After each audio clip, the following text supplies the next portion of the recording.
오늘 칭의 영혼을 향한 메시지, 칭의 영혼을 향한 메시지라는 제목으로 하나님 말씀 같이 나누고자 합니다.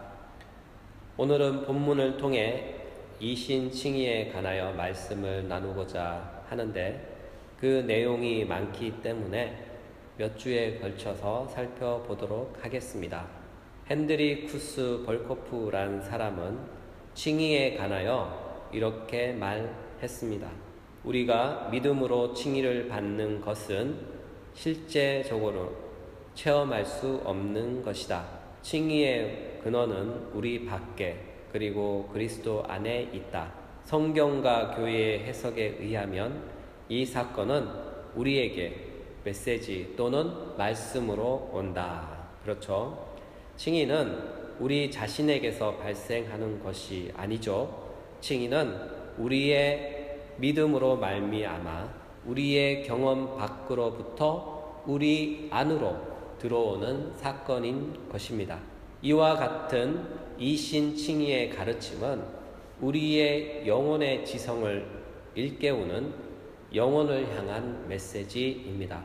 이와 같은 영적인 메시지를 통해 우리의 영혼이 더욱 강건해지시길 예수님의 이름으로 축복합니다. 사도 바울은 본문에서 율법 외에 하나님의 한 의가 나타났다고 말씀합니다. 율법 외에 나타난 하나님의 의는 바울이 제시하고자 하는 하나님의 의의 기준인 것이죠. 바울이 제시하는 기준인 하나님의 의는 바로 예수 그리스도를 믿는 믿음을 통하여 모든 믿는 자에게 은혜로 주시는 의를 일컫는 것입니다. 우리에게 이와 같은 의가 필요한 이유는 무엇일까요? 우리에게 이와 같은 의가 필요한 이유는 죄의 부패한 본성을 지니고 있는 인간은 율법의 기준에 의거한 하나님의 의의 기준에는 절대로 도달할 수가 없기 때문입니다. 그래서 하나님께서는 우리의 구원을 위하여 율법의 행위와는 전혀 상관없는 새로운 형태의 한 의를 나타내 보이신 것이죠. 이와 같은 새로운 형태의 한 의는 곧 하나님의 의인데 또 다른 표현으로는 믿음의 의라고 부릅니다. 우리가 믿음의 의라고 부르는 하나님의 의는 인간의 노력 끝에 의의 수준에 도달해서 획득하는 것이 아니라 예수 그리스도를 믿는 믿음을 통해 성부 하나님께서 선물로 거저 주신 의이시기 때문에 하나님의 입장에서 보면 하나님께서 보시기에 합당한 의가 되며 하나님께서 인정하시기에 만족하시는 의가 되는 것입니다. 따라서 하나님의 의는 하나님이 의롭다고 인정하시는 의로서 예수 그리스도의 의를 믿음으로 수용하고 전가받아 소유함으로써 얻게 되는 것입니다. 이와 같은 하나님의 의를 소유한 자들을 하나님은 의롭다고 선언하십니다. 이것을 이신칭의라고 표현합니다. 이와 같은 이신칭의는 언제 나타난 것일까요? 예수님이 오신 후부터? 아니면 제자들이 주장하면서부터? 또 이것도 아니면 사도 바울이 가르치면서부터 시작했을까요? 아닙니다. 이와 같은 이신칭의는 구약부터 시작된 것입니다. 그래서 사도 바울은 이렇게 말씀하십니다. 로마서 3장 21절 이제는 율법 외에 하나님의 한 의가 나타났으니 율법과 선지자들에게 증거를 받은 것이라. 그렇죠? 이신칭의의 가르침은 이미 율법과 선지자들에게서 증거를 받은 것이라고 사도 바울은 주장합니다. 바울 신학에서 율법과 선지자는 언제나 구약 성경을 가리킵니다. 따라서 이와 같은 가르침은 이미 구약부터 시작된 것입니다. 그렇다면 이와 같은 교리가 구체적으로 등장한 곳이 어디일까요? 그것은 바로 창세기 15장 6절에 등장합니다. 창세기 15장 6절 아브라함이 여호와를 믿으니 여호와께서 이를 그의 의로 여기시고. 이 본문은 구약 성경에서 가장 위대한 말씀 가운데 한 구절이죠. 여기서 로마서의 위대한 주제가 등장한 것입니다. 믿음으로써 의롭게 된다. 다시 말해서 이신칭의의 교리가 나타난 것이죠. 여기서 믿음이란 단어가 처음 등장하는데 이에 해당하는 단어는 아만입니다. 히브리어 아만은 확실하다, 지속하다, 굳게 하다는 뜻을 가집니다.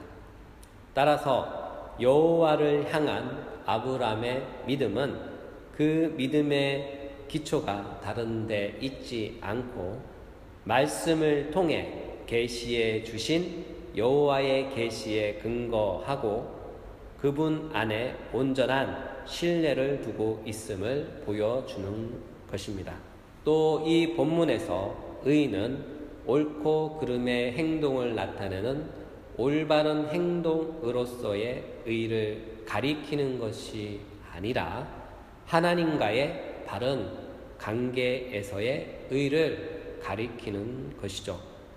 이와 같은 의미를 여기다라는 단어가 지지해 줍니다. 여기서 여기다라는 히브리어 단어 샤하부인데요. 이 단어의 원 의미를 살려보면 인정하다입니다. 따라서 이 의로 여기셨다는 본문의 의미는 사실상 실제로는 죄인이지만 의로운 자로 인정해 준다는 그런 뜻입니다. 여러분, 이것이 칭의인 것이죠. 그래서 개역 신학자들은 칭의에 관하여 이렇게 가르칩니다. 칭의는 하나님의 선언적 행동이다. 칭의는 하나님의 선언적 행동이다. 칭의는 사실상 더 엄밀히 따지자면 성부 하나님의 선언적 행동이십니다. 우리를 의롭다고 인정하시고 선언하시는 분은 바로 성부 하나님이십니다. 따라서 칭의는 성부 하나님 앞에 섰을 때 그분께서 우리를 어떻게 보시느냐 하는 그런 문제인 것이죠. 여러분, 우리 모두는 그리고 언젠가 성부 하나님 앞에 설 것입니다. 성부 하나님은 율법대로 우리를 심판하실 것이며 우리는 율법대로 판결을 받을 것입니다. 이와 같은 율법의 재판관이신 성부 하나님께서 나를 어떻게 볼 것인가 하는 문제인 것이죠. 그날에 어떤 이들은 하나님께 정죄를 당할 것입니다. 반면에 어떤 이들은 하나님께 사면을 당할 것입니다. 사랑하는 여러분, 여기 계신 우리 모두는 그날에 율법의 재판관이신 하나님 앞에서 율법의 정죄로부터 모두 사면을 받으시는 분들이 되시길 예수님의 이름으로 축복합니다. 칭의는 그날에 우리에게 이렇게 말할 것입니다. 너는 하나님 앞에서 의롭다. 너는 하나님 앞에서 의롭다. 왜냐하면 재판장이신 성부께서 보시기에 합당한 의로움을 가졌기 때문입니다. 이와 같이 칭의는 하나님의 법정에서 효력 있는 것으로서 죄인을 의롭다 선언하시는 성부 하나님의 법정적 행위인 것이죠. 이와 같은 하나님의 선언은 세상 모든 사람들에게 주어지는 것은 아닙니다. 왜냐하면 이와 같은 하나님의 선언의 근거는 바로 하나님의 의에 있으며 하나님의 의는 예수 그리스도이기 때문에 예수 그리스도를 소유한 사람들에게 죄 없다고 선언되는 것이죠. 하이델베르그 교리문답 60번에서는 신자들에게 이렇게 묻고 있습니다. 당신은 어떻게 하나님 앞에서 의롭게 되었습니까? 정답은 오직 예수 그리스도께 대한 참된 신앙에 의해서입니다. 그렇죠? 우리가 하나님 앞에서 의롭다고 선언되는 근거는요, 바로 예수 그리스도 때문입니다. 또 웨스트민스터 신앙 고백서에서는 칭의에 대하여 이렇게 진술하고 있습니다.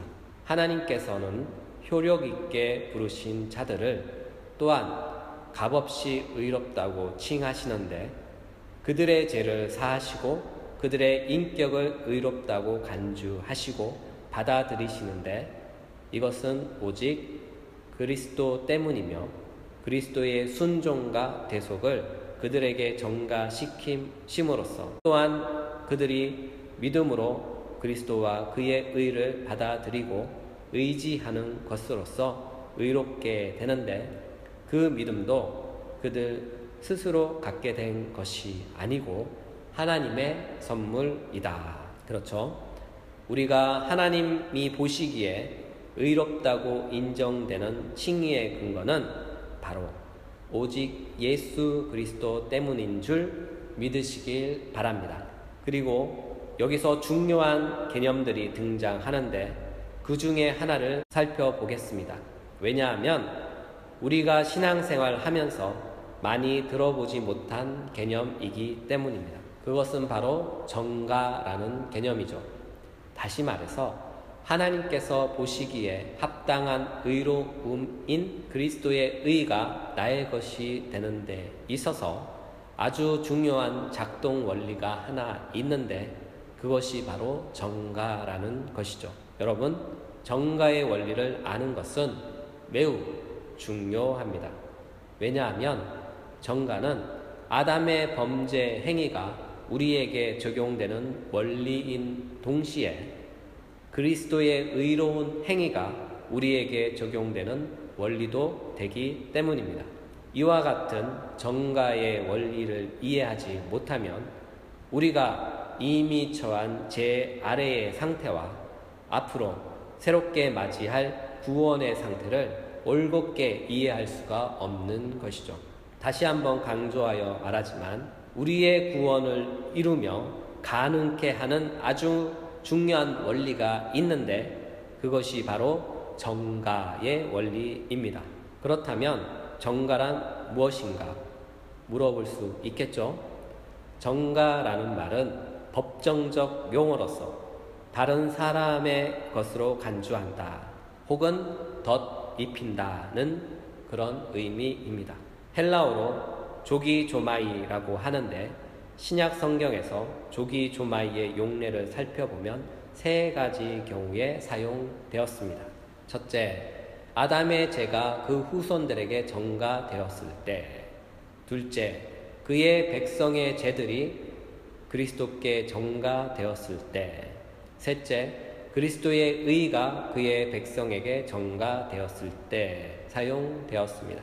이와 같은 정가의 원리가 작동했기 때문에 아담의 한 범죄가 모든 인류에게 전가되었고 그 결과 아담으로부터 생물학적 출생한 모든 인류는 아담과 같은 죄를 짓진 않았지만 정가의 원리에 의하여 아담과 같은 죄의 책임과 죄의 형벌을 받게 된 것입니다.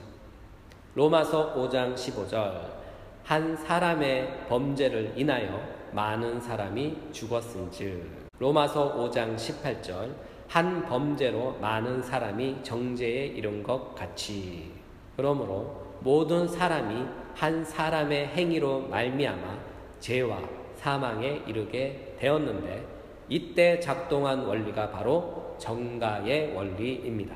여러분, 우리가 왜 죄인이 되었습니까? 바로 최초의 인류인 아담이 하나님께 대하여 범죄했기 때문입니다. 그리고 그 범죄가 아담의 후손들에게 전가되었기 때문이죠. 그러므로 아담의 후손은 그 누구도 이와 같은 죄의 책임, 죄의 형벌에서 면제받을 수가 없는 것이죠. 왜냐하면 그 죄의 책임 안에서는 정가의 원리가 작동하기 때문입니다. 그러나 우리는 또한 이와 같은 정가의 원리로 인하여 구원받습니다. 왜냐하면 한 사람의 의로운 행위로 인해 모든 사람이 의와 생명에 이르기 때문이죠. 로마서 5장 18절 그런즉 한 범죄로 많은 사람이 정죄에 이른 것 같이 한 의로운 행위로 말미암아 많은 사람이 의롭다 하심을 받아 생명에 이르렀느니라.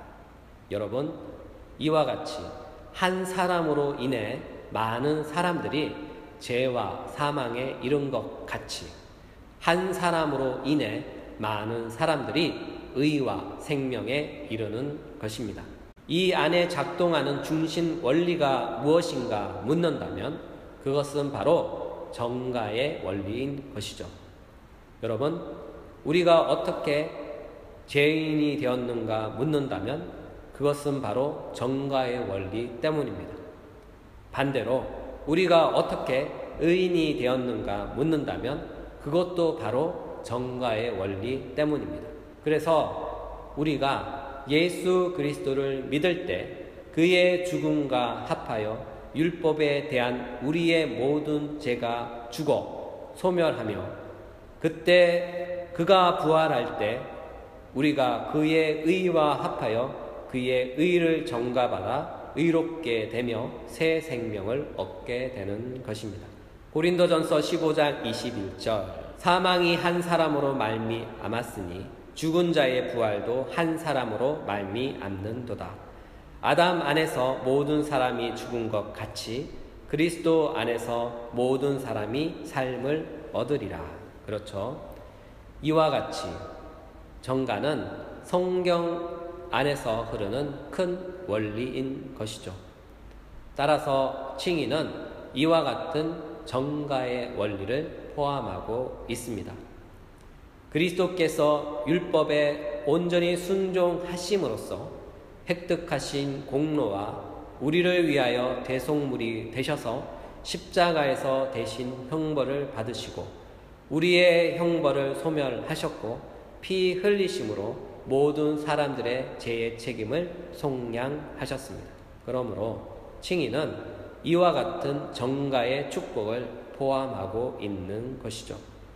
사도 바울은 로마서 4장 4절부터 24절까지의 논증에서 칭의 안에 흐르는 정가라는 복은 이미 구약 신자들이 먼저 받았으며 그 다음에는 할례 받지 못한 모든 신자들이며 그리고 최종적으로는 예수를 죽은 자 가운데 일으키신 분을 믿는 모든 자들이 받았다고 말씀하십니다. 그러므로 우리가 하나님 앞에서 의롭다고 선언되는 근거는 바로 예수 그리스도의 사역에 있으며 우리가 예수 그리스도를 믿을 때 구약과 신약에 흐르고 있는 정가의 원리에 의하여 예수 그리스도의 모든 행위가 나의 행위로 정가되어 그 결과 나는 의롭다 선언되는 것입니다. 여러분, 칭의는 우리가 예수 그리스도를 믿을 때 그리스도의 의가 우리에게 정가되어 우리는 하나님 앞에서 의롭다, 죄 없다 선언되는 것입니다. 이와 같은 칭의 안에 흐르는 정가의 복을 우리 모두가 누리시길 예수님의 이름으로 축복합니다. 말씀을 정리하겠습니다. 오늘은 이신칭의에 관하여 두 가지를 살펴보았습니다. 첫째, 칭의는 하나님의 선언적 행위입니다.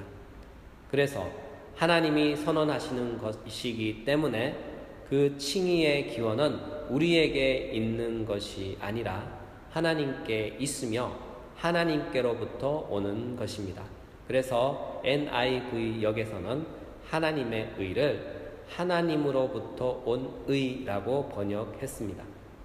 그러므로 우리의 칭의의 원인은 우리의 밖으로부터 오며 그 기원은 하나님으로부터 온 것이라는 사실을 꼭 기억하시기 바랍니다. 둘째, 정가의 원리에 대해 잠깐 살펴보았습니다.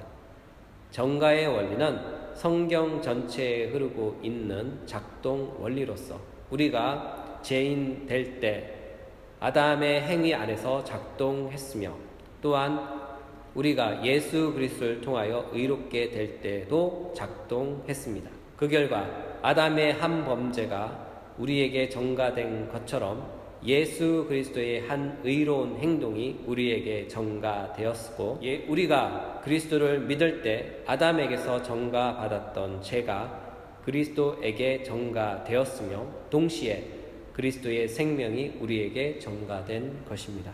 이와 같은 전가의 원리를 통해 하나님이 우리를 의롭다고 선언하시는 칭의가 가능한 것입니다. 오늘은 이 신칭의에 대해서 두 가지를 간략하게 나눴습니다. 반드시 기억해야 할 것은 칭의는 하나님의 선언적 행위라는 것이며, 또한 칭의 안에 작동하는 원리가 있는데 그것은 전가의 원리라는 것이죠. 오늘 나눈 말씀이 건강한 신앙을 형성하는 데 있어서 귀중한 밑거름이 되시길 간절히 소망해 봅니다.